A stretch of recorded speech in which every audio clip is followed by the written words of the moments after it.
আয়াত ৫৭। فإما تثقفنهم في الحرب فشرد بهم من خلفهم لعلهم يذكرون।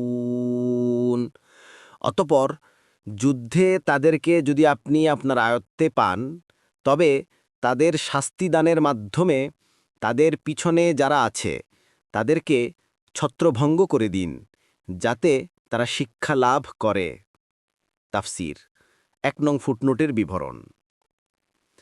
আয়াতের অর্থ, আপনি যদি কোনো যুদ্ধে তাদের উপর ক্ষমতা লাভে সমর্থ হন, তবে তাদের এমন কঠোর শাস্তি দিন যা অন্যদের জন্য দৃষ্টান্ত হয়ে দাঁড়ায়।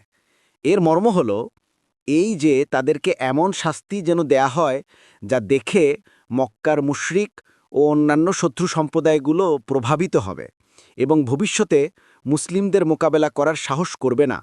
তবারি হয়তোবা এহেন অবস্থা দেখে এরা কিছুটা চেতনা ফিরে পাবে এবং নিজেদের কৃতকর্মের জন্য অনুতপ্ত হয়ে নিজেদের সংশোধন করে নিবে, অথবা অঙ্গীকার ভঙ্গ করা ত্যাগ করবে।